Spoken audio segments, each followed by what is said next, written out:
Halo guys, kita berada di Kukup Pontian pada petang ini. Suasana petang di Kukup Pontian.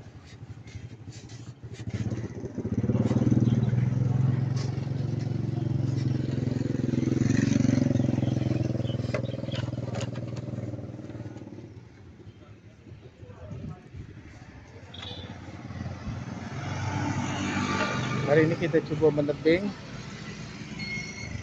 Kita tengoklah air pasang mati guys hari ini. Kita cuba alang-alang dah sampai sini. Let's go. Perjalanan dari tempat parking tadi agak jauh lah untuk sampai ke jeti sana. Lebih kurang dalam 200 ke 300 meter ada guys.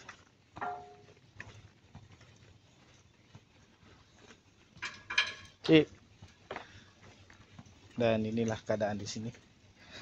Sekarang jam 5.13 tapi masih panas.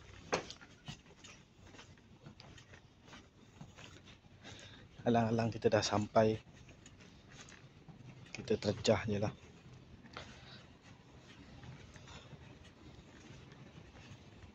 Kalau orang mancing tengok air, kita mancing terjah saja guys.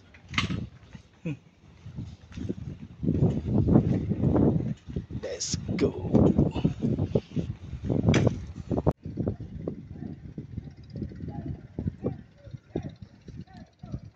Kita sudah berada di sini guys.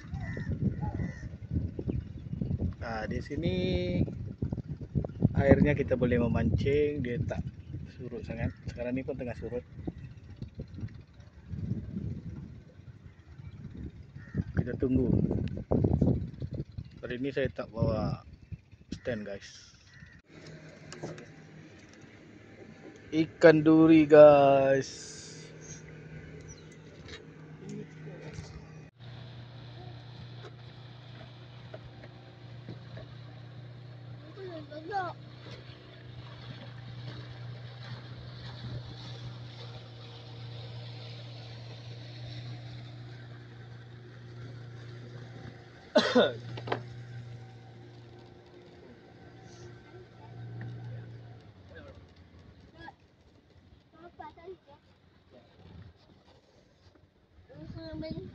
Sancit.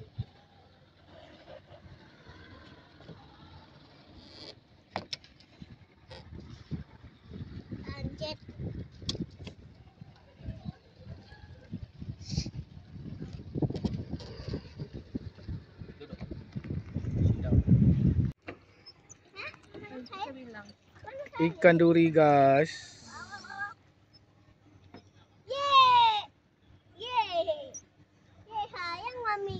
Nah, ini dia hasil kita, ikan duri. Ayo menyoy. Oh, dapat. Oh, dapat guys. Bismillah guys. Bisa jadi aku ya. Tepi. Kita kenduri ikan duri guys.